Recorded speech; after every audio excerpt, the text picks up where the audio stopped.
So I'm standing on Westminster Bridge with the Houses of Parliament in the background, more specifically the Palace of Westminster, which is this beautiful building, one of the most iconic buildings in the entire world.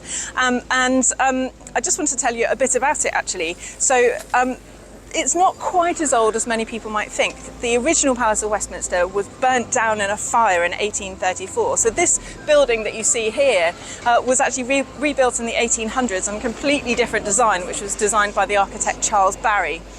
And it looks amazing. It's absolutely beautiful, especially on a day like this. But actually, that beauty is hiding some real problems with the building. And there's a programme of works called Restoration and Renewal, which is looking at how we can restore and renew and safeguard this amazing building for future generations.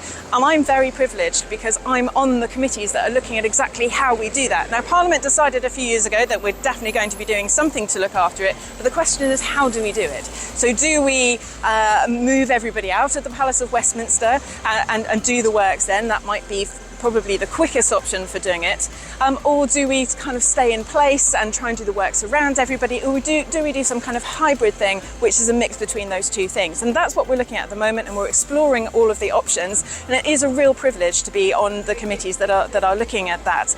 You can see that some of the works, some of the investigative works are already taking place, and in the background you might just be able to see something called a jack-up barge, which is actually exploring the riverbed at the moment, and because under some of the options we'll be having, or in fact under all of the options, we'll be having some works done in the river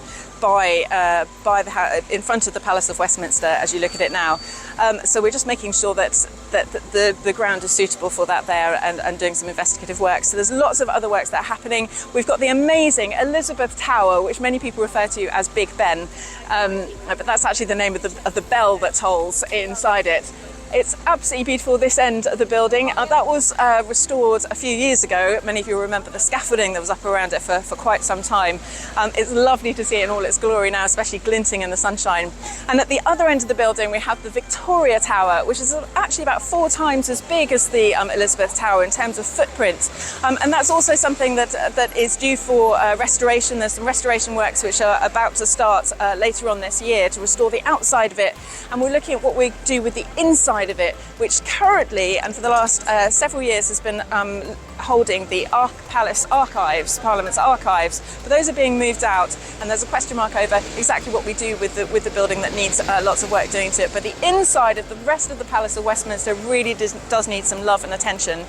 There are things that really don't work. Quite often the toilets don't work. The electricity trips quite often. There are miles and miles and miles of pipe work and cabling that really need renewing, and unfortunately quite a lot of asbestos around there. So we'll see what happens over the next few years. I just wanted to tell you about some of the work that I'm doing right here in Parliament to look after this amazing UNESCO World Heritage Site.